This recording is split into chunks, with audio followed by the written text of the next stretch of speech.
नमस्कार दोस्तों, अगर मैं आपसे कहूं कि मध्य पूर्व में एक ऐसी हलचल शुरू हो चुकी है जो पूरी दुनिया की राजनीति, तेल की कीमतों और करोड़ों लोगों की जिंदगी पर असर डाल सकती है, तो शायद आपको यकीन न हो।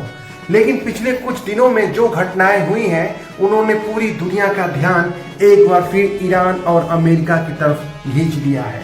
अब सबसे बड़ी चर्चा इस बात की है दोस्तों कि क्या ईरान ने खाड़ी के 6 देशों को सीधी चेतावनी दे दी है? क्या सऊदी अरब, यूएई, कतर, कुवैत, बहरीन और ओमान अब इस तनाव के केंद्र में आ गए हैं? और अगर हालात और बिगड़ते हैं तो क्या पूरी दुनिया एक नए क्षेत्रीय युद्ध की तरफ बढ़ सकती है? इस वीडियो में हम बिना किसी अफवाह, बिना किसी बढ़ा चढ़ा के किए गए दावों के पूरी कहानी को समझेंगे। सबसे पहले यह समझना जरूरी है कि ईरान और अमेरिका के बीच तनाव कोई नई बात नहीं है। कई वर्षों से दोनों देशों के बीच परमाणु कार्यक्रम, प्रतिबंध, क्षेत्रीय प्रभाव और सैन्य गतिविधियों को लेकर टकराव चलता रहा है।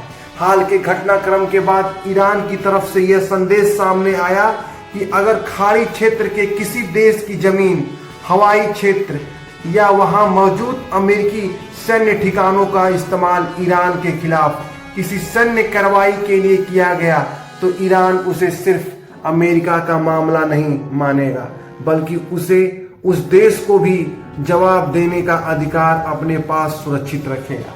यही बयान पूरी दुनिया में चर्चा का विषय बन गया। अब सवाल उठता है कि आखिर ये 6 देश इतने महत्वपूर्ण क्यों हैं? इसकी वजह है उनकी भौगोलिक स्थिति और अमेरिका के साथ उनके सुरक्षा संबंध। खाड़ी क्षेत्र दुनिया के सबसे महत्वपूर्ण तेल उत्पादक इलाकों में आते हैं। यहाँ कई देशों में अमेरिकी सैन्य अड्डे या रक्षा सहयोग मौजूद है। अगर कभी अमेरिका और ईरान के बीच सीधा सैन्य संघर्ष बढ़ता है तो इन देशों की भूमिका बेहद महत्वपूर्ण हो सकती है। यही कारण है कि ईरान ने अपनी चेतावनी में साफ संकेत दिया है कि वो केवल अमेरिका की गतिविधियों पर ही नहीं बल्कि उन जगहों पर भी नजर रखेगा जहां से उसके खिलाफ कोई कार्रवाई हो सकती है। लेकिन यहाँ एक बात बिल्कुल स्पष्ट है दोस्तों, एक बात बिल्कुल साफ समझनी चाहिए। अभी तक ईरान ने इन 6 देशों के खिलाफ युद्ध की आधिकारिक घोषणा नहीं की है। यह कहना गलत होगा कि हमला तय हो चुका है। अभी स्थिति चेतावनी, सैन्य तैयारी और कूटनीतिक दबाव के बीच बनी हुई है। इसलिए सोशल मीडिया पर चल रहे कई दावों पर आंख बंद करके भरोसा नहीं करना चाहिए।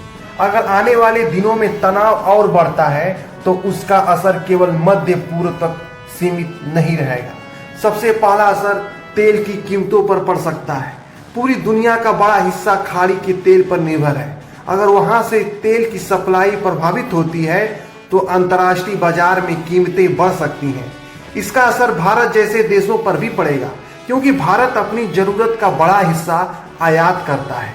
तेल महंगा होने का मतलब है परिवहन महंगा होना, महंगाई का बढ़ना और आम लोगों की जेब पर अतिरिक्त बोझ पड़ना। दूसरा बड़ा असर जो पड़ेगा वह है वैश्विक अर्थव्यवस्था पर।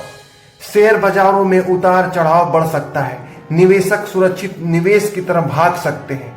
दुनिया भर की सरकारें अपने नागरिकों और व्यापारिक हितों की सुरक्षा को लेकर नए फैसले ले सकती है। खाड़ी देशों में काम करने वाले लाखों भारतीयों पर भी पूरी दुनिया की नजर रहेगी, क्योंकि उनकी सुरक्षा भारत के लिए सबसे बड़ी प्राथमिकताओं में से एक होगी। फिलहाल दुनिया के कई देश तनाव कम करने की कोशिश कर रहे हैं। राजनयिक बातचीत जारी है और सभी पक्ष जानते हैं कि अगर यह संकट नियंत्रण से बाहर हुआ तो इसका नुकसान केवल 1 या 2 देशों को नहीं बल्कि पूरी दुनिया को होगा।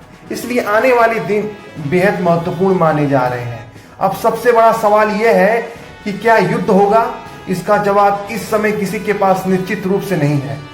हालात गंभीर जरूर है दोस्तों, लेकिन अभी यह कहना कि युद्ध तय है या 6 देशों पर हमला होने वाला है सही नहीं होगा। अगले कुछ दिन और दोनों पक्षों के फैसले तय करेंगे कि तनाव बातचीत से कम होगा या टकराव की दिशा में आगे बढ़ेगा।